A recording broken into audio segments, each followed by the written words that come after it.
Hello guys, good evening. नमो नमः, नमः संस्कृताय। मैं माला मैम आप सभी का हार्दिक स्वागत और अभिनंदन करती हूँ आपके अपने यूट्यूब चैनल एमएस क्लासेस 1 में। आप सभी का हार्दिक स्वागत है दोस्तों। आज की प्रश्नोत्तरी में जो है मेघदूत से होगी। तो इससे पहले यानी कल की कक्षा में जो है कुछ प्रश्न मेघदूत से हो चुका था। आज जो बचे हुए कुछ प्रश्न यहाँ पे शामिल करेंगे। तो आइए हम लोग चलते हैं प्रश्नोत्तरी की तरफ। यह प्रश्नोत्तरी यूपी टेस्ट के लिए इम्पॉर्टेंट है, जो परीक्षा होने वाली है करंट में। और जो है यहाँ पे जो मेघदूत है इसके पूर्व मेघ से प्रश्न होती है। किसके पूर्व मेघ? इसके दो भाग है, एक उत्तर मेघ एक पूर्व मेघ। तो पूर्व मेघ से प्रश्न होती है। तो लेते हैं प्रश्नों को। यह प्रश्न होती है वन लाइनर, यानी सीधे प्रश्न सीधे उत्तर है दोस्तों। तो यहाँ पे पहला प्रश्न आपके सामने है और उत्तर भी है। तो पहला प्रश्न कहता है कि यक्ष मेघ से कहता है कि जब तुम आकाश मार्ग में जाओगी कैलाश पर्वत तक मेघ का साथी कौन होगा। यह प्रश्न है कि कैलाश पर्वत तक मेघ का साथी कौन होगा। तो यक्ष कहता है कि हे मेघ, जब तुम आकाश मार्ग से होकर जाओगे तो तुम्हारे जो है कैलाश पर्वत तक जो है साथी बने कौन? राजहंसा। कौन? राजहंस। तो कैलाश पर्वत तक साथी कौन होगा? तो आंसर जाएगा राजहंसा हो जाएगा। दूसरा प्रश्न है कि राजहंस मेघ के साथी कहाँ होंगे। यह दूसरा प्रश्न हो गया कि राजहंस जो है मेघ के साथी कहाँ बनेंगे। तो आंसर हो जाएगा नभसी, यानी आकाश में बनेंगे। ठीक है। तो यहाँ पे एक प्रश्न होगा कि नभसी अर्थ का क्या, नभसी शब्द का क्या अर्थ होता है। तो आंसर हो जाएगा आकाश मार्ग में। यह नभसी शब्द का अर्थ है। तो यहाँ पूछा राजहंस मेघ के साथी कहाँ होंगे। आंसर हो जाएगा नभसी, यानी आकाश में। तीसरा प्रश्न है शिलींध्र पद का क्या अर्थ है। शिलींध्र पद उसे कहते हैं जहाँ की भूमि उपजाऊ होती है। तो यहाँ पे हो गया शिलींध्र पद का क्या अर्थ है शब्दार्थ की दृष्टि से। तो आंसर हो जाएगा उपजाऊ भूमि, जहाँ की भूमि उपजाऊ हो उसे कहते हैं शिलींध्र। ठीक है। तो यहाँ पे हो जाएगा शिलींध्र पद का क्या अर्थ है। तो आंसर जाएगा उपजाऊ भूमि। अगला प्रश्न है, प्रश्न का 4 है यच पद में कौन सी संधि है। तो यहाँ पे यच यानी कि यहाँ पे यत प्लस च होगा और संधि हो जाएगी इश्चुत हल संधि, यानी कि संधि होगी उच्चुत संधि। क्या होगा? इश्चुत संधि हमारे यहाँ पे हो जाता है। यच प्लस च बनाएगा यच। ठीक है। तो यहाँ पूछ लिया यच में संधि कौन सी होगी। तो हमारा हो जाएगा यहाँ पे संधि इश्चुत हल संधि। अगला प्रश्न प्रश्न संख्या 5 कहता है राजहंस अपने मुख में भोजन के रूप में क्या लिए हैं। तो राजहंस जब आकाश मार्ग से जाएंगे तो लंबे समय तक दूरी तय करेंगे तो वो लोग अपने मुख में कुछ रख कर चले हैं जो भोजन के रूप में है। तो प्रश्न है राजहंस अपने मुख में भोजन के रूप में क्या लिए हुए हैं। तो आंसर हमारा जाएगा कमल नाल। कमल की जो नाल होते हैं, जो उसके डंठल होते हैं, उसी को अपने मुख में वो लिए हुए हैं और धीरे धीरे क्या उसे उसको खाते रहते हैं। तो राजहंस अपने मुख में भोजन के रूप में क्या ग्रहण किए हुए हैं। तो आंसर जाएगा कमल नाल के टुकड़े। क्या है? कमल नाल के छोटे टुकड़े को अपने मुख में धारण किए हुए हैं। तो हमारा आंसर यहाँ पे जाएगा दोस्तों कमल नाल के टुकड़े। अगला प्रश्न है मान सोक्ता पद में संधि पूछा यहाँ पे कि मान सोक्ता पद में संधि क्या है। तो यहाँ पे जो संधि गई वो गई है गुड़ संधि। क्या है? मानस प्लस उक्ता। तो यहाँ पे गुड़ संधि हो गया हमारा मानस सोक्ता में। ठीक है। तो प्रश्न संख्या 6 का यहाँ पे आंसर जाएगा गुड़ संधि हुआ है। प्रश्न संख्या 7 कहता है मेघ की गर्जना को सुनकर कौन मानसरोवर तक जाने के लिए उत्सुक होगा। तो यक्ष कहता है कि जब तुम गर्जन करोगे, आकाश मार्ग पर जाओगे, गर्जन करोगे, तुम्हारी गर्जना को सुनकर जो है मानसरोवर तक जाने के लिए उत्सुक होगा। तो कौन उत्सुक होगा, यह प्रश्न है। तो आंसर आ जाएगा राजहंसा, जो उत्सुक होकर जो है तुम्हारे साथ क्या होंगे मानसरोवर तक जाएंगे। तो प्रश्न है मेघ की गर्जना को सुनकर कौन मानसरोवर तक जाने के लिए उत्सुक होगा। तो आंसर हमारे यहाँ पे जाएगा राजहंसा होगा। अगला प्रश्न प्रश्न संख्या 8 है मेघ का प्रिय जो है सखा कौन है। तो मेघ का प्रिय सखा कौन है। तो आंसर में यहाँ पे हमारा हो जाएगा रामगिरी पर्वत। क्या हो जाएगा? रामगिरी पर्वत जो है मेघ का प्रिय सखा यानी सखा है। अगला प्रश्न प्रश्न संख्या 8 है राम जी का पग चिन्ह किस पर्वत पर अंकित है। उनका पग चिन्ह जो है राम जी का जो पैरों का चिन्ह किस पर्वत पे है। तो आंसर हो जाएगा रामगिरी के पर्वत पर जो है राम जी का पग चिन्ह है। तो यह जो है प्रश्न इंपॉर्टेंट हो जाता है कि राम जी का पग यानी पैरों का चिन्ह किस पर्वत पे है। तो आंसर जाएगा रामगिरी पर्वत पे। अगला प्रश्न है मेघ अलकापुरी जाने से पहले किस पर्वत का आलिंगन करेगा। तो यक्ष कहता है कि जब तुम यहाँ पे जा रहे हो तो क्या करो, रामगिरी पर्वत का आलिंगन कर लो। तो ये प्रश्न है मेघ जो अलकापुरी जाने से पहले जब जा रहा तो उससे पहले किस पर्वत का आलिंगन करता है। तो आंसर जाएगा रामगिरी पर्वत पर आलिंगन करता है। जबकि आम्रकूट पर्वत और उच्चई नामक पर्वत पे जो है क्या करता है, आश्रय करता है, विश्राम करता है, आराम करता है। जबकि यहाँ पे रामगिरी पर्वत पर क्या करता है, आलिंगन करता है, उससे मिलता है। तो मेघ जो है अलकापुरी जाने से पहले किस पर्वत पर आलिंगन करता है, तो आंसर जाएगा रामगिरी पर्वत पर। अगला प्रश्न है रघुपति पदई अंकिता पद में संधि है। तो रघुपति पदई अंकितम पद में कौन सी संधि हो गई है, तो यहाँ पे संधि हो गई है विसर्ग संधि। और यहाँ पे किस को विसर्ग हुआ, तो यहाँ पे र को यहाँ पे विसर्ग हुआ दोस्तों दिख रहा है।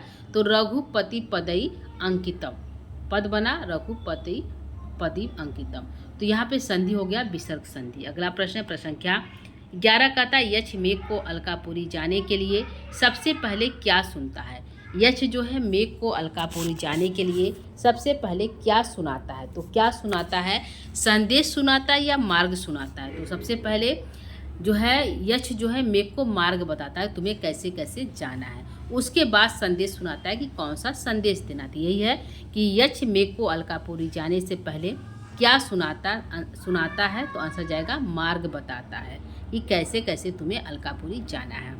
अगला प्रश्न है प्रश्न संख्या 12 कहता है खिन्नई खिन्नई पद में प्रत्यय है। तो खिन्नई खिन्नई जब तुम खिन हो जाना, जाते थक जाना, तो तुम पर्वत पे बैठकर आराम कर लेना। तो यहाँ पूछा खिन्नई खिन्नई जो 2 पद आया है तो उसमें प्रत्यय कौन सा लगा हुआ है, तो हमारा आंसर यहाँ पे जाएगा क्यत प्रत्यय लगा हुआ है। क्या लगा, क्यत प्रत्यय लगा हुआ है। तो 12 का यहाँ पे क्यत प्रत्यय सही होता है। प्रश्न संख्या 17 कहता है स्त्रोतसाम कौन सा विभक्ति और वचन है। तो स्रोतसाम में कौन सी विभक्ति और वचन यह पूछा है। तो षष्ठी विभक्ति का बहुवचन बनता है स्रोतसाम। क्या हो जाएगा, स्रोतसाम। तो षष्ठी जो है स्रोतसाम में विभक्ति और वचन है, तो आंसर जाएगा षष्ठी विभक्ति का बहुवचन। 14 नंबर प्रश्न है खिन्न खिन्न हो जाने पर मेघ कहाँ विश्राम करेगा। तो जब खिन हो जाएगा, थक जाएगा, तो वह पर्वत के शिखर पर जो है क्या करेगा, विश्राम करेगा। कहाँ विश्राम करेगा यह पूछा है, तो पर्वत के शिखर पर विश्राम करेगा। यह हमारा आंसर हो जाएगा। 15 नंबर का प्रश्न है छीड़ा हो जाने पर मेघ कैसा जल पिएगा। जब छीड़ हो जाएगा यानी कमज़ोर हो जाएगा, लघु हो जाएगा, तो वह कैसा जल पिएगा, तो परि लघु पय स्रोतसाम। वह जो है लघु होने पर जो है भारी जल को पीकर आगे बढ़ेगा। तो छीड़ हो जाने पर मेघ कैसा जल पिएगा, तो परि लघु पय स्रोतसाम। ठीक है, इस जल को वह पिएगा। अगला प्रश्न प्रश्न संख्या 16 कहता है तावत श्रेणु पद में संधि पूछा क्या है। तावत श्रेणु पद में संधि कौन सा है, तो यहाँ पे जो संधि हुआ हुआ है तावत प्लस श्रेणु, यह संधि विच्छेद है। और संधि कौन सा हुआ है, तो च्युत हल संधि हुआ। क्या है, च्युत हल संधि हुआ। यहाँ पे त को च यहाँ पे हो गया है, त को च हो गया है, और वहाँ विसर्ग होगा तावत प्लस श्रेणु। क्या हो जाएगा, तावत प्लस श्रेणु, और संधि जाएगी च्युत हल संधि। अगला प्रश्न प्रश्न संख्या 17 कहता है चोप भुंजय में संधि है। तो चोप भुंजय में संधि पूछा है, तो यहाँ पे जाएगा च प्लस उपभुंजय, और संधि हमारा यहाँ पे होता है गुण संधि। क्या हो जाएगा, गुण संधि। तो चोप भुंजय में संधि पूछे तो गुण संधि हमारा यहाँ पे होगा। अगला प्रश्न लेंगे प्रश्न संख्या 18 अद्रे श्रृंग हरति पवन जो है किस विदिति उन्मुखी भी में कौन सा अलंकार है, यह पूछा है। अद्रे श्रृंग हरति पवन जो है ऐसा, जब तुम हरति पवन जब तुम आकाश मार्ग पर जाओगे तो अद्रे श्रृंग तुमको देखकर जो है स्त्रियां जो है किस विदिति जो उन्मुख भी स्त्रियां जो है तुमको देखेंगी, बहुत चाव से देखेंगी। क्यों देखेंगी, क्योंकि हरति पवन ऐसा लगेगा तुम जो है यह पवन जो है अद्रे मतलब पहाड़ की चोटी को लेकर उड़ा जा रहा है। तो यहाँ पे पूछा कौन सा अलंकार है, तो यहाँ पे जो है अलंकार हमारा हुआ वह हुआ संदेह अलंकार। क्या हुआ, संदेह अलंकार। अद्रे श्रृंग हरति पवन किसवी दितु उन्मुख भी, तो इसमें जो है संधि हमारा अलंकार हुआ है संदेह अलंकार।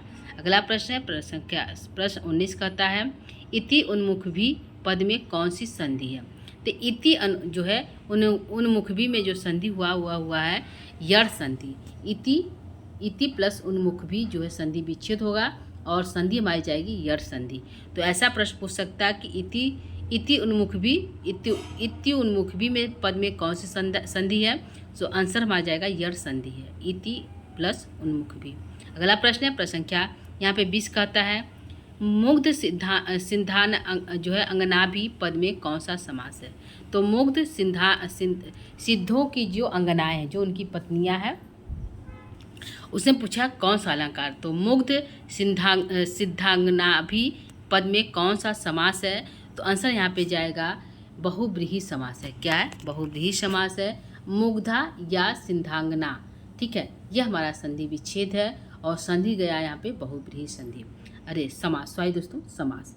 तो मुग्धा या सिद्धांगना यह हमारा समासिक विग्रह है और संधि हमारा हुआ है बहुब्रीहि जो है समास। सॉरी दोस्तों, संधि हो गया समास है। ठीक है, तो अगला प्रश्न है प्रश्न संख्या 21 का में कौन सा समास है? तो आंसर जाएगा यहाँ पे बहुब्रीहि समास है। प्रश्न संख्या 21 है मुग्ध सिद्धांगनाभि ऊपर की ओर मुख करके किसको देखेंगी? तो जो सिंधों की जो अंगनाएं हैं, जो सिद्धों की जो अंगनाएं उनकी पत्नियां हैं, ऊपर की ओर मुख करके किसको देखेंगी? यह प्रश्न है। तो आकाश मार्ग पर जो है मेघ उड़ रहा है। क्या है? मेघ उड़ रहा है, किसको लेकर? अत्रि पर्वत, मानो पर्वत के टुकड़े को लेकर हरती पवन पदवी पे हरती हुई लेकर जा रहा है। तो यहाँ पे कौन लेकर जा रहा है? किसको देखेंगी? तो मेघ को देखेंगी। तो हमारा आंसर जाएगा मेघ को। अगला प्रश्न है मेघ किसको उड़ाए लिए जा रहा है? तो आंसर जाएगा पर्वत की चोटी को उड़ाए लिए जा रहा है। अगला प्रश्न है सरस निचलू के वृक्ष किस पर्वत पर उगे हुए हैं? तो जो सरस निचलू के जो वृक्ष है वह जो है रामगिरी पर्वत के तलहटी में उगे हुए हैं। क्या है? तलहटी में सरस निचलू के जो वृक्ष है वह किस पर्वत पे उगे हुए हैं? तो रामगिरी पर्वत पर उगे हुए, लेकिन कहाँ पे? तो तलहटी में उगे हुए हैं। यह 23 का आंसर हो जाएगा। प्रश्न संख्या 24 कहता है रामगिरी पर्वत का जो निचला भूमि है कैसा है? तो वहाँ का जो निचला भूमि है वह आर्द्र है, यानी गीला भूमि है, कुछ नमी उसमें है भूमि में। तो ऐसा प्रश्न है कि रामगिरी पर्वत का जो निचला भूमि है वह भूमि कैसा है? तो आंसर जाएगा यहाँ पे आर्द्र भूमि है। प्रश्न संख्या 25 कहता है मेघ रामगिरी पर्वत को किस दिशा की ओर उन्मुख होकर उड़ेगा? मेघ जो है रामगिरी पर्वत से किस दिशा की ओर उन्मुख होकर उड़ेगा? तो उत्तर दिशा की ओर उन्मुख होकर उड़ेगा। यह हमारा आंसर हो जाएगा। कहाँ पे हो जाएगा? उत्तर दिशा की ओर उन्मुख होकर उड़ेगा। अगला प्रश्न है प्रश्न संख्या 26 है रामगिरी पर्वत से उड़ते समय मेघ किससे बचते हुए आगे बढ़ेगा? तो रामगिरी पर्वत से जो उड़ते हुए आगे बढ़ेगा तो यक्ष कहता है कि रास्ते में तुम्हें जो है दिंगज हाथी मिलेंगे। क्या मिलेंगे? दिंगज हाथी मिलेंगे तुम्हें चार दिशाओं में। तो तुम क्या करना? उनके सूरों से बचते हुए जाना। यहाँ पे है रामगिरी पर्वत से उड़ते समय मेघ किससे बचते हुए आगे बढ़ेगा? तो आंसर जाएगा दिंगज हाथियों से। अगला प्रश्न है कृषि का फल किस पर आ सकता है? तो यक्ष कहता है कि जो है त्वयि आसक्ति, तुम्हारे ऊपर ही आसक्त है। क्या? कृषि फल ही, कृषि का फल जो है तुम्हारे ऊपर ही आसक्त है। तो कृषि का फल किस पर आसक्त है? तो मेघ पर आसक्त है। भवों के विलास से अपरिचित कौन है? तो ग्रामीण की जो स्त्रियां हैं वह भवों के विलास से अपरिचित है। तो यह प्रश्न होगा कि भवों के विलास से कौन अपरिचित है?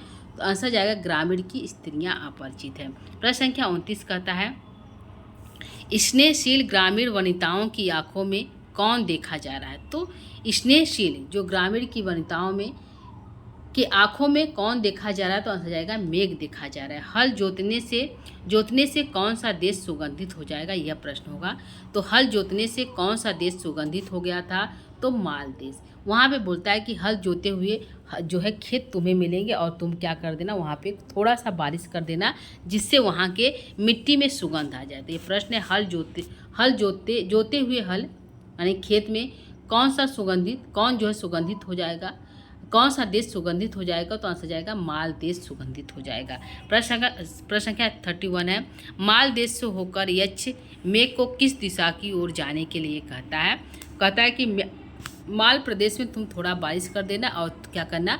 उत्तर दिशा की ओर उड़कर जाना, यानी कि थोड़ा तुम हट के माल देश नामक प्रदेश में बारिश करना और थोड़ा जो है फिर क्या करना, पुनः जो है तुम उत्तर दिशा की ओर उड़ जाना। तो यहाँ प्रश्न है, माल देश से होकर यक्ष मेघ को किस दिशा जाने के लिए कहता है? तो यह हमारा उत्तर जाएगा उत्तर दिशा की ओर जाने के लिए कहता है। यह प्रश्न यहाँ पे इम्पॉर्टेंट हो जाता है। अगला प्रश्न है, ब्रज इस पद में कौन सा लकार है? तो लोट लकार मध्यम पुरुष के एक वचन में बनता है ब्रज। क्या बनता है? ब्रज बनता है। प्रश्न संख्या 33 कहता है, मेघदूत के अनुसार इंद्रधनुष का टुकड़ा कहाँ से निकल रहा है?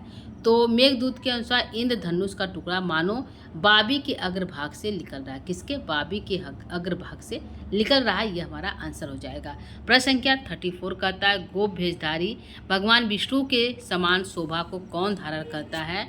तो आंसर जाएगा मेघ धारण करता है। गोप भेषधारी भगवान विष्णु के समान शोभा को कौन धारण करता है? तो आंसर मेघ करेक्ट होगा। अगला प्रश्न संख्या 35 है, अपत्स्यते पद में कौन सा लकार और वचन है? तो यह जो है आत्मनेपद पद में है और पूछा है कि कौन सा लकार कौन सा वचन है। तो यह जो लिट लकार प्रथम पुरुष के एक वचन में बनता है, आप जो है अपत्स्यन्ते। ठीक है, तो यह हमारा आंसर जाएगा 35 का, जो है लिट लकार प्रथम पुरुष एक वचन। अगला प्रश्न है, प्रश्न संख्या जो है अगला जाएगा हमारा यहाँ पे कि मेघदूत में मूसलाधार वर्षा से दावाग्नि को शांत कौन करेगा? तो मेघदूत में जो है आम्रकुट पर्वत पे जो अग्नि लग जाएगी तो उस अग्नि को कौन शांत करेगा? तो आंसर जाएगा मेघ शांत करेगा। कौन शांत करेगा? मेघ शांत करेगा। तो मेघदूत ग्रंथ पे मूसलाधार वर्षा से दावाग्नि को कौन शांत करेगा? तो आंसर जाएगा मेघ।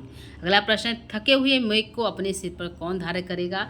तो आंसर जाएगा आम्रकुट पर्वत जो है धारण करेगा। वह बोला, यक्ष बोला कि जब तुम थक जाओगे तो तुम्हें जो है आम्रकुट पर्वत अपने ऊपर सिर पर क्या करेगा? धारण करेगा। क्या करेगा? धारण करेगा। ये प्रश्न था। तो थके हुए मेघ को अपने सिर पर कौन धारण करेगा? आंसर जाएगा आम्रकुट पर्वत धारण करेगा। आश्रय के लिए आश्रय के लिए मित्र के आने पर छोटा व्यक्ति भी क्या नहीं करता? तो सत्कार करने से मुंह नहीं फेरता। तो वह बोलता है यक्ष कि जब तुम जाओगे तो अपने सिर पर अवश्य धारण करेगा, क्योंकि यह कहा गया है कि छोटे व्यक्ति वह भी जो है यदि पहले से कोई सत्कार किया है तो उसका जो आदर सत्कार अवश्य ही करते हैं। तो यहाँ पे प्रश्न है कि आश्रय के लिए मित्र के आने पर आने पर छोटा व्यक्ति भी क्या नहीं करता? तो आंसर जाएगा सत्कार करने से वह भी क्या करता है? मुंह नहीं फेरता है। अगला है, प्राप्ते मित्रे भवति विमुख किम पुनस्त उच्चय। इस श्लोक में उच्चय पद से किसका बोध हो रहा है? यह प्रश्न है कि उच्चय पद से जो है किसका संकेत हो रहा है? तो आंसर जाएगा यहाँ पे उच्चय जो है उच्चय पर्वत, आम्रकुट पर्वत का संकेत हो रहा है उच्चय। यहाँ पे उच्चय शब्द से किसका संकेत हो रहा है? तो आंसर जाएगा आम्रकुट पर्वत का संकेत हो रहा है।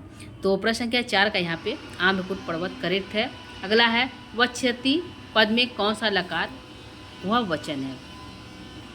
तो वक्षति पद में जो है लकार और वचन पूछा है।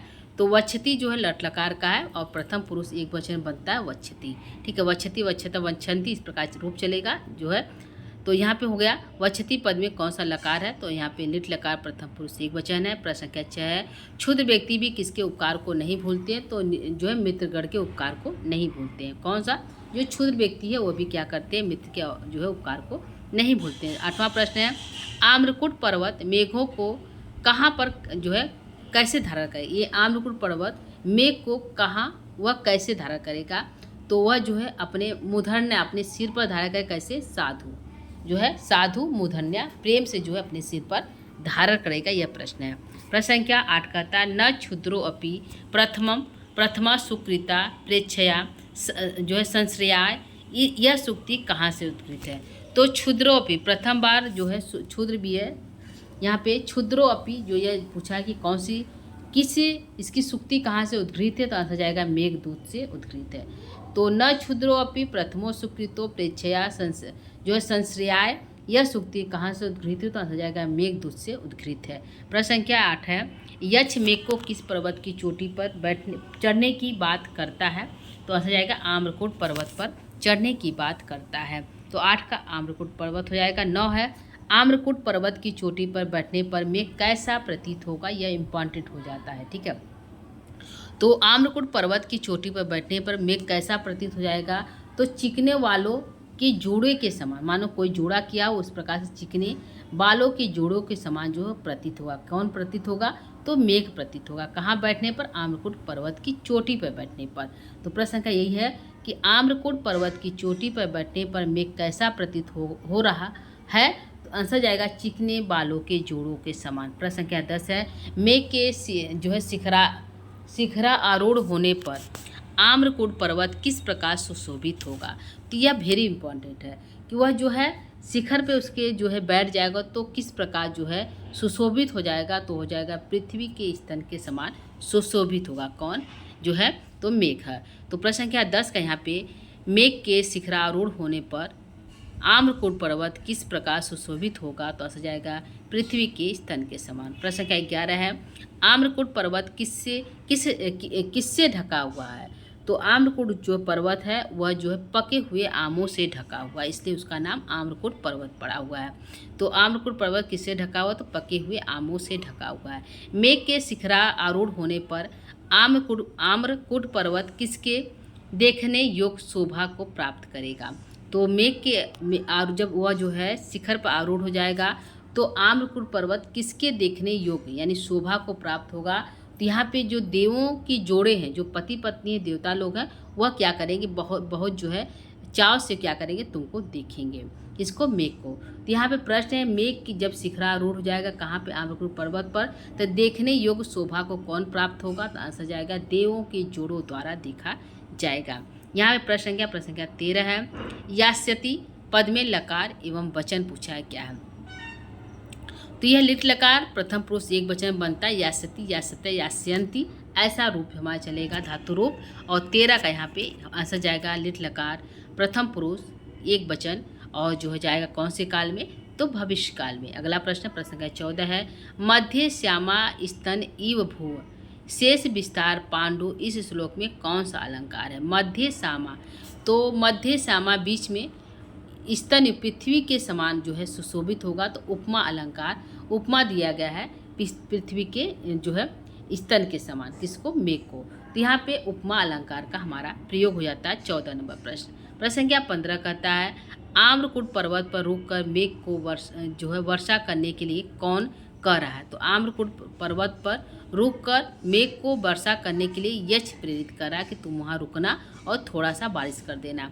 हाथी के शरीर पर रचना विशेष से निर्मित श्रृंगार रेखा के सामान में किससे देखा गया है? तो नर्मदा नदी को देखा गया। हाथी के शरीर पर रचना विशेष एक प्रकार का होता है, तो निर्मित श्रृंगार रेखा के समान किसे देखा गया है?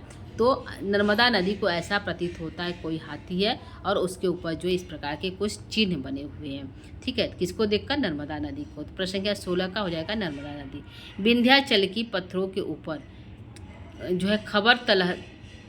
है तलती में बिखरी हुई कौन सी नदी बहती है? तो विंध्याचल के पत्थरों के ऊपर खाबर तलहटी में बिखरी हुई नदी कौन सी बहती है? तो आंसर यहाँ पे जाएगा नर्मदा नदी बहती है। नर्मदा नदी का दूसरा नाम क्या है? तो रेवा नदी है। मेघदूत ग्रंथ में वन की स्त्रियों द्वारा उपभुक्त कौन सा पर्वत है? तो आम्रकूट पर्वत है। तो यह इंपॉर्टेंट होता है कि मेघदूत ग्रंथ में वन की स्त्रियों द्वारा उपभुक्त कौन सा पर्वत है? आंसर जाएगा आम्रकूट पर्वत है। अगला है, भक्ति छेदई यु विरचिताम भूति अंगे गजस इति श्लोक में अलंकार है। तो भक्ति छेदई, तो इसने पूछा है कि भूति अंगे गजस से, तो हमारा अलंकार पूछा, तो अलंकार यहाँ पे हमारा जाएगा उपमा अलंकार का प्रयोग किया गया है। और किस नदी के बारे में? तो रेवा नदी के बारे में। अगला प्रश्न है, नर्मदा नदी का जल किससे सुशोभित है? तो जंगली हाथियों के मत से सुशोभित है। किसके? जंगली हाथियों के मत से। नर्मदा नदी का वेग किससे रोका गया है? तो जामुन के कुंजों द्वारा रोका गया है। तो नर्मदा नदी का जो जल है पूछेगा किससे रोका गया है, तो वहाँ पे जामुन की जो कुंज है उससे रोका गया है। रिक्त सर्वो भवती ही लघु पूर्तया गौरवान, यह सूक्ति कहाँ से उद्घृत है? तो यह सूक्ति जो है मेघदूत से है, और यह सूक्ति जो अंतिम लाइन जो है वह रेवा नदी की अंतिम लाइन है। ठीक है, तो यहाँ पे हमारा जाएगा मेघदूत से है। अगला प्रश्न संख्या 24, जल कणों की वर्षा करने वाला कौन सा है? तो मेघ है। मेघ के मार्ग को कौन सूचित करता है? तो सारंग जो है सुशोभित करता है। क्या करता है? सूचित करता है। 26 है, सारंग किस प्रकार से मेघ के मार्ग को सूचित करता है? तो जो है कदम के वृक्षों को देखकर, हाथियों द्वारा जो है पृथ्वी की गंध को सूंघकर और केलों को खाकर। तो हाथियों द्वारा जो है गंध को सूंघकर वो पता कर लेता है कि यहाँ से जो है मेघ गया है। अगला है, सारंगात जलमुमुच शुचिविष्यन्ति मार्गम। इस श्लोक में ते पद से किसका बोध हुआ? ते पद से जो है मेघ का बोध हो जाता है यहाँ पे। सारंगात ते जलमुमाच, जो है मेघ, जल को छोड़ने वाले तुम्हारे मार्ग को जो है हाथी लोग जो है सूंघकर सूचित करेंगे, बताएंगे कि यहाँ से मेघ जो है गया है। नर्मदा नदी किसकी तलहटी में बहती है? जो अगला प्रश्न, प्रश्न संख्या 28 है। 28 यहाँ पे है कि नर्मदा नदी किसकी तलहटी में बहती है? तो आंसर जाएगा विंध्याचल की तलहटी में बहती है। 29 नंबर का प्रश्न, प्रश्न संख्या 29 कहता है आम्रकूट पर्वत वर्तमान में किस स्थान पे है? तो यह जो स्थान है वह मध्य प्रदेश के अमरकंटक की पहाड़ी को जो है आम्रकूट इस समय वर्तमान में कहा जाता है। प्रश्न संख्या 30 कहता है कि मेघ सबसे पहले किस नदी का जल ग्रहण करता है? तो सबसे पहले वह रीवा नदी का जल ग्रहण करता है। तो यह इंपॉर्टेंट हो जाता है कि सबसे पहले किस नदी का जल ग्रहण करता है? तो रीवा नदी का। सबसे पहले किस पर्वत पर बैठता है? तो आम्रकूट पर्वत पे। अगला प्रश्न है, प्रश्न का यहाँ पे अगला हमारा हो जाएगा अम्भो बिंदु ग्रहणस्य चतुरांत चातकान बिछड़याम। यहाँ पे बिछड़मार पद में प्रकृति प्रत्यय पूछा है, क्या है? तो ये सुक्ति हो जाता है, सुक्ति जाएगा हमारा जो है मेघदूत में। और यहाँ पे बिछमाड़ा में पूछा प्रकृति प्रत्यय, तो हो जाएगा बी इच्छ और सानच प्रत्यय मिलकर बना है बिछमाड़ा। क्या बनेगा? बिछमाड़ा बनेगा। तो यहाँ पे हमारा आंसर जाएगा बी इच्छ और सानच। अगला प्रश्न, प्रश्न संख्या 2 है जल की बूंदों को पकड़ने में कौन चतुर है? तो चातक। कौन है? जल, आकाश के जल की बिंदु को जो है चातक लोग जो है डायरेक्ट अपने मुंह में डालते हैं। तो यह है कि जल की बिंदु को पकड़ने में कौन चतुर? तो आंसर जाएगा चातक। मेघ गर्जन के समय कांपती हुई स्त्रियों द्वारा सहसा आलिंगन को कौन प्राप्त होगा? तो सिद्धकर। सिद्धकर का यह कहता है कि तुम क्या करना, थोड़ा सा गर्जन कर देना, जिससे है क्या हो जाएगा, वो तुम्हें जो है सिद्धकर तुम्हें जो है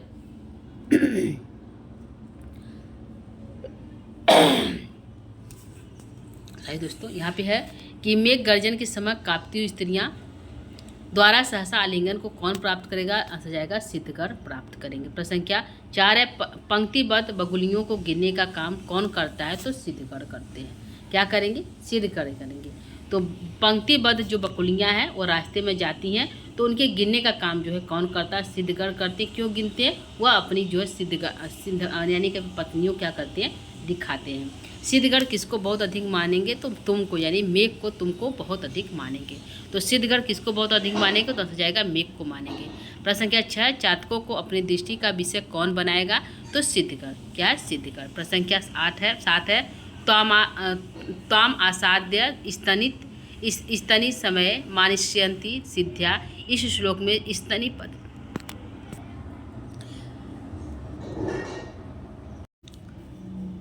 सही दोस्तों, यहाँ पे बोला है कि स्तनी पद का क्या अर्थ है? ठीक है, ये है। तो स्तनी पद का अर्थ है मेघ की गर्जन। क्या है? मेघ का गर्जन। जब वो यश कहता है कि जब तुम आरूढ़ जाओगे स्तनी समय जो है मेघ की गर्जना, यानी जब आकाश मार्ग पर आरूढ़ होकर जाओगे और थोड़ा गर्जन कर दोगे तो मानिष्यन्ति सिद्धा, तुमको सिद्धकर क्या करेंगे? बहुत मानेंगे। तो यहाँ पूछा स्तनी पद का क्या अर्थ होता है? मेघ की गर्जना। प्रश्न संख्या 8 कहता है सिद्ध की प्रिया सहचरी किस प्रकार आलिंगन करेंगे?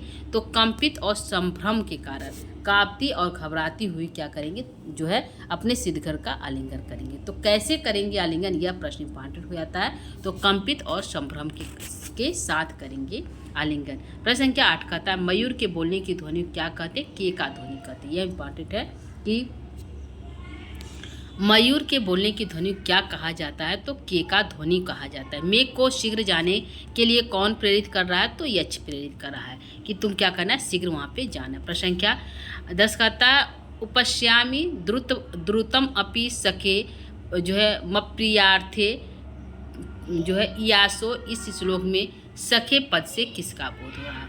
तो यहाँ पे जो सखे पद है उससे जो है मेघ का बोध हो रहा है। क्या हो रहा है? मेघ का बोध हो रहा है। प्रश्न संख्या 11 कहता है कुटज पुष्पों से सुगंधित प्रत्येक पर्वत पर विलम्ब होने की संभावना कौन करेगा?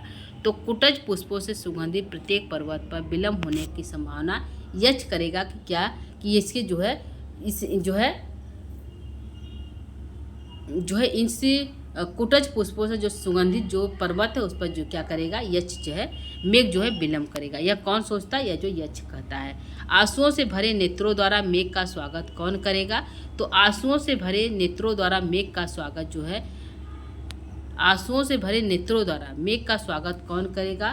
तो यहाँ पे जाएगा ये अच्छा करेगा। क्या करेगा? ये अच्छा करेगा।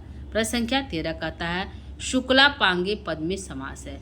तो शुक्लाई जो है शुक्ला पांगई पद में समास है।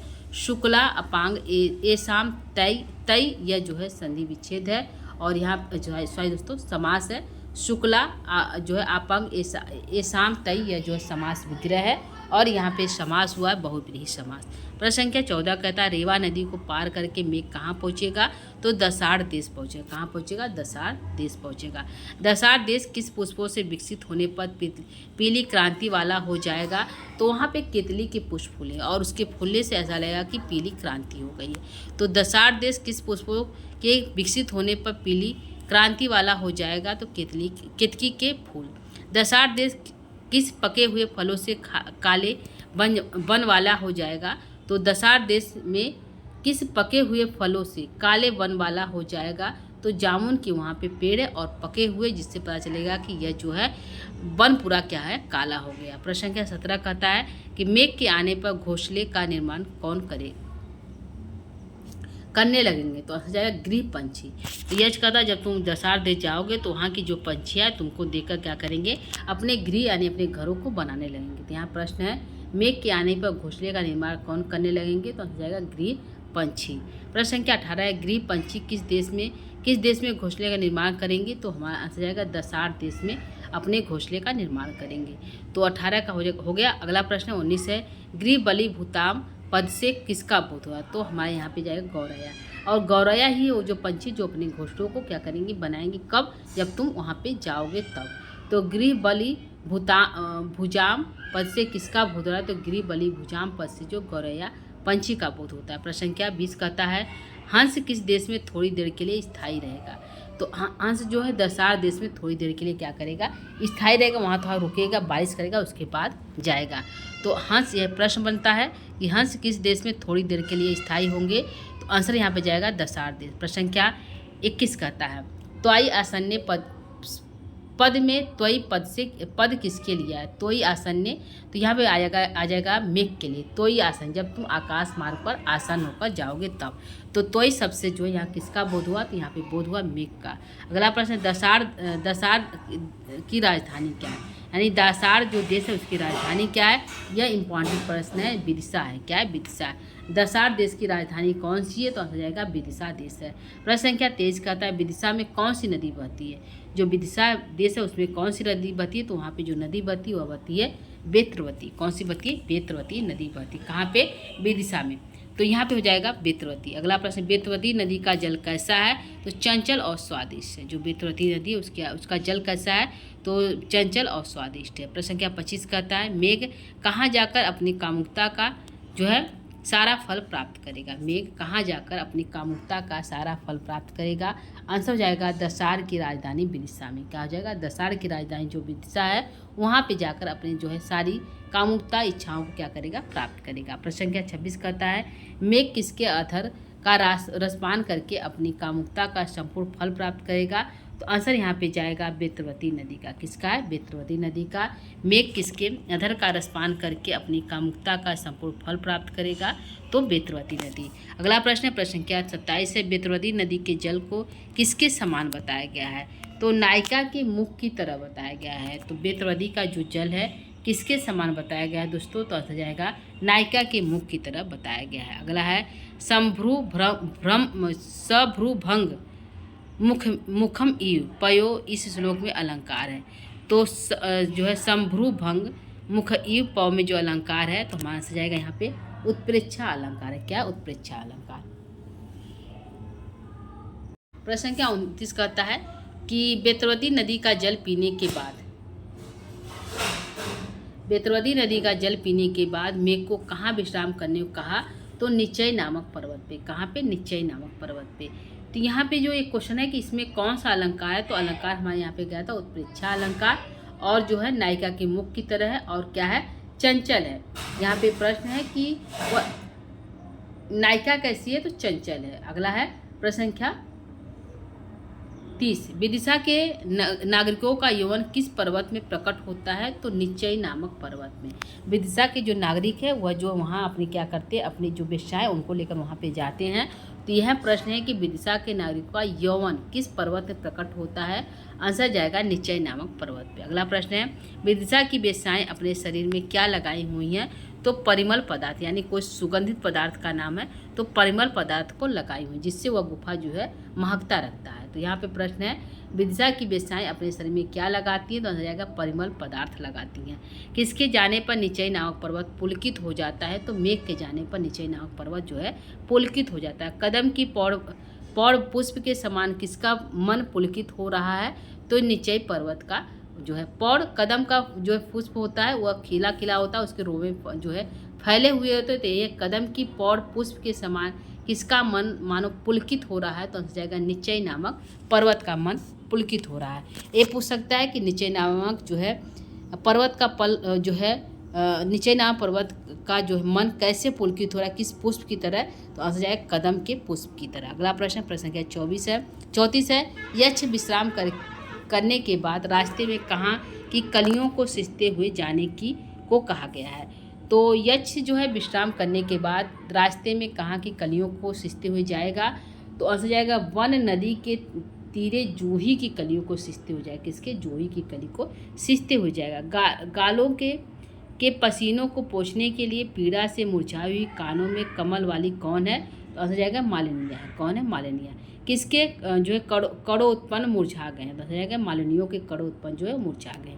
अगला प्रश्न है प्रश्न क्या यहाँ पे पहला वक्र पंथा यद्यपि भवता, इस श्लोक में भावता पद से किसका बोध हो रहा है? तो भावता जो पद है उसका बोध हो रहा है मेघ का। भावता पद से किसका बोध हो गया? तो भावता पद से जो है मेघ का बोध हो गया। प्रश्न क्या 2 है उत्तर दिशा की ओर उड़ते हुए किसका मार्ग थोड़ा टेढ़ा होगा? तो मेघ का मार्ग थोड़ा टेढ़ा होगा। यह कौन कहता है? यक्ष कहता है। अगला प्रश्न है मेघदूत ग्रंथ में उत्तर की ओर कौन प्रस्थान करेगा? तो मेघ प्रस्थान करेगा। यह आंसर है। प्रश्न क्या 4 है विद्युत उद्दाम स्फुरित चकित त्रयी पौरांगना नाम, इस श्लोक में नीचे लोचने का विशेषण है। लोचनई का विशेषण पूछा है क्या है? तो लोचनई कैसी है? जो चकित जो है चकित त्रयी है। और कैसी है? तो विद्युत उद्दाम स्फूर्ति है। क्या है? विद्युत उद्दाम स्फूर्ति जो है विद्युत है। कौन है? लोचनई। तो लोचन जो है इसके समान विद्युत के समान स्फूर्ति वाला और चकित वाला है।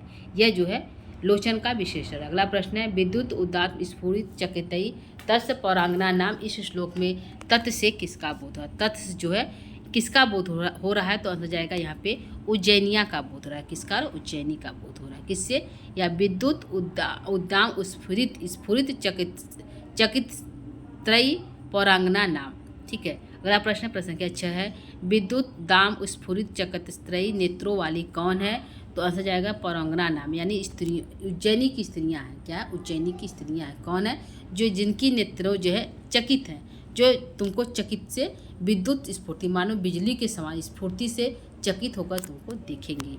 तो कहाँ की स्त्रियां देखेंगी? तो उज्जैनी की स्त्रियां देखेंगी। प्रश्न संख्या 7 है कि लोला पांगई यदि न रमते लोचनई उचितई अपि, इस श्लोक में वाची अपि से किसका बोध रहा है? किसका बोध रहा है इससे? तो वाची अपि से किसका बोध हो रहा है? तो आंसर जाएगा मेघ का बोध रहा है। प्रश्न संख्या 8 कहता है यक्ष ने मेघ को किसके प्रेम से विमुख नहीं होने के लिए कहा? तो यक्ष ने जो है कहा कि तुम्हारा मार्ग थोड़ा टेढ़ा होगा, फिर भी क्या करना? तुम उज्जैनी होकर जाना। तो किसके प्रेम से विमुख नहीं होने के लिए कहा? तो उज्जैनियों के ऊंचे ऊंचे महलों को क्या है उससे विमुख होने के लिए नहीं कहा। कौन कहा? यक्ष ने। तो प्रश्न है यक्ष ने मेघ को किसके प्रेम से विमुख नहीं होने के लिए कहा? तो उज्जैनियों के ऊंचे ऊंचे महलों के प्रेम से विमुख होने के लिए नहीं कहा। वक्रपंथा किसका मार्ग हो जाएगा? तो जो है वक्रपंथा जो है मेघ का मार्ग हो जाएगा। पौरांगना नाम के नेत्र किस प्रकार से प्रतीत होंगे? तो विद्युत स्फुरित चकित्सई लोला पांगई यद्यपि। तो यहाँ पे जो पौरांगनाएं हैं, जो जनिक स्त्रियाँ, उनकी नेत्र जो है कैसे है? तो विद्युत स्फूर्ति है और चकित्सई और लोला पांगई है। तो 10 का यहाँ पे हमारा आंसर हो जाता है। प्रश्न संख्या 11 कहता है दासिता वर्तनाभई पद से किस नदी का बोध हो रहा है? तो आंसर जाएगा निर्विंध्या नदी का बोध हो रहा है। दर्शिता आवर्तई नाभई पद से किसका बोध हो रहा है? तो आंसर जाएगा निर्विंध्या नदी का बोध हो रहा है। प्रश्न संख्या 12 है, मार्ग में तरंगों की चोट से चहचहाते हुए पंछियों की पंक्ति रूपी करधनी वाला कौन सी नदी होगी? तो यह इम्पॉर्टेंट है कि पंछियों की करधनी बनी हुई कौन सी नदी दिखाई देगी? तो आंसर यहाँ पर आ जाएगा निर्विंध्या नदी दिखाई देगी। कौन सी? निर्विंध्या नदी। प्रश्न संख्या 13 है, मेघदूत ग्रंथ में पंछियों की पंक्ति को क्या कहा गया है? तो करधनी कहा गया। क्या कहा गया? करधनी। प्रश्न संख्या 14 कहता है, निर्विंध्या नदी किसको अपने नाभि दिखा रही है? तो मेघ को अपनी क्या है? नाभि दिखाए। तो प्रश्न है, निर्विंध्या नदी किसको अपनी नाभि दिखा रही है? तो हो जाएगा मेघ को दिखा रही है। प्रश्न संख्या 15 है, मेघ को कौन सी नदी अपनी नाभि दिखा रही है? तो निर्विंध्या नदी दिखा रही है। स्त्रियों का पहला प्रणय वचन क्या होता है? तो स्त्रियों का पहला प्रणय वचन ही हाव भाव विलास होता है। प्रश्न संख्या 17 कहता है, स्त्रियाराम आद्यम प्रणय वचन विभ्रव ही प्रियेषु। यह सूक्ति किस नदी के बारे में यह सूक्ति किस नदी का बोध हो रहा है? यह प्रश्न है। तो इस सूक्ति से जो है निर्विंध्या नदी का बोध हो रहा है, यह हमारी सूक्ति है। प्रश्न संख्या 18 करता है, संसरपत्या स्थलित सुभग कौन सी नदी करी? तो संसरपत्या जो है माने सरकने का जो है, मानो उसके दुपट्टा सरक रहे हैं, ऐसे जो है संसरपत्या स्खलित सुभगम कौन सी नदी करे? तो वह नदी है निर्विंध्या नदी। कौन सी नदी? निर्विंध्या नदी। प्रश्न संख्या 19 कहता है, यक्ष मेघ को किस नदी में रस लेने के लिए डूब जाने की बात कर रहा है? तो निर्विंध्या नदी के जो है डूब जाने की बात कर रहा है। प्रश्न संख्या 20 कहता है, बेड़ी भूत जो है प्रतनु सलीलाम, बेड़ी भूत जिसकी एक चोटी वाला कौन सी नदी है? तो वह नदी है सिंधु। यह पूरी लाइन है, बेड़ी भूत प्रतनु सलीला सिंधु। क्या हो जाएगा? प्रतनु सलीला सिंधु। तो यहाँ पे हमारे भरा जाएगा सिंधु। सौभाग्यम ते शुभगम विरह अवस्थया व्यंजनयंती, इस श्लोक में सुभग पद किसके लिए आया? तो सुभग पद जो है यहाँ पे जो है किसके लिए आया? तो सुभग पद जो आया है वो आया है मेघ के लिए। किसके लिए आया? मेघ के लिए आया। प्रश्न संख्या 22 कहता, पांडु छाया वाली कौन सी नदी हो गई? तो जिसकी नदी एक चोटी वाली हो गई है, जिसके वहाँ पे पेड़ों के कुछ पत्ते गिरे हैं, जिससे वह नदी जो पीली दिखाई दे रही है। तो यहाँ पूछा कि पांडु छाया वाली नदी कौन सी हो गई है? तो सिंधु नदी हो गई। कौन सी नदी हो गई? सिंधु नदी। निर्विंध्या नदी को पार करके मेघ को कौन सी नदी मिलेगी? तो निर्विंध्या नदी को पार करके जो है मेघ को सिंधु नदी मिलेगी। प्रश्न संख्या 24 करता है, कार्श्यता में कौन सी नदी धारण की हुई है? कार्श्यता यानी दुर्बलता, तो वह कौन सी नदी है? तो वह नदी हमारी है सिंधु नदी। कौन सी है? सिंधु नदी। प्रश्न संख्या 25 है, यक्ष मेघ को किस नदी की कृष्णता को दूर करने के लिए कहता है? तो सिंधु नदी की कृष्णता यानी दुर्बलता को दूर करने के लिए कहता है। तो कौन कहता है? यक्ष कहता है। प्रश्न संख्या 26 है, पूर्वदिष्टया उपसरह पद से किस नगर का बोध हो रहा है?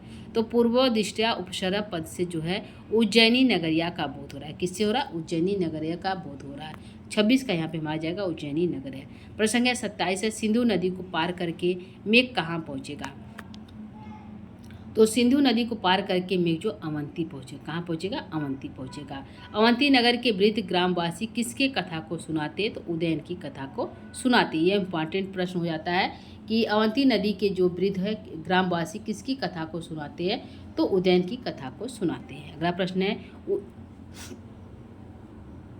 उदयन की कथा कहने में कौन कुशल है? तो गांव के जो वृद्ध है वह उदयन की कथा कहने में कुशल है, यानी कोई भी व्यक्ति जाता है तो क्या कहते हैं? उदयन की कथा को सुनाते हैं। प्रश्न संख्या 30 कहता है, क्रांतिमान स्वर्गम खंड के टुकड़े किसकी तुलना की गई? तो यानी स्वर्ग के जो खंड है उसकी तुलना किससे की गई है? तो वहाँ पे उज्जैनी की जो भूमि है उसको कहा गया। तो प्रश्न का यह कहता है 30 कि क्रांति मार्ग स्वर्ग खंड के टुकड़े से किसकी तुलना की गई है? तो ऐसा जाएगा उज्जैनी की तुलना की गई। अगला प्रश्न है, उज्जैनी नगर का दूसरा नाम क्या है?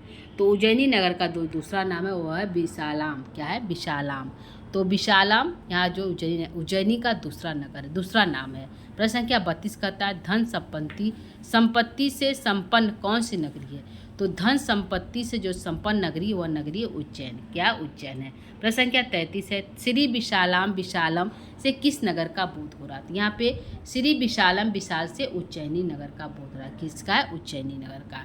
प्रश्न संख्या 33 का यहाँ पे उज्जैनी नगर हमारा करेक्ट है। प्रश्न संख्या शेषई पांडु हित्रम इव दिव इस श्लोक में अलंकार है। तो इस यहाँ पे जो अलंकार है वह अलंकार है उत्प्रेक्षा अलंकार। क्या है? शेषई पांडु हृतम यु इस जो है इसमें जो है उत्प्रेक्षा अलंकार का प्रयोग हुआ। प्रश्न संख्या 35 कहता है क्षिप्रा नदी किस नगर में स्थित है? तो क्षिप्रा नदी जो है उज्जैनी नगर में स्थित है। प्रश्न संख्या 36 है क्षिप्रा नदी के वायु की तुलना किससे की गई है? तो मीठे वचन बोलने वाले प्रियतम से की गई। किससे? प्रियतम से। क्षिप्रावातई जो है इसका जो है तुलना जो है बोलने वाले प्रियतम से की गई। अगला प्रश्न संख्या 37 है प्रियम की तरह चाटुकर्ता करने में कौन सी नदी निपुण है?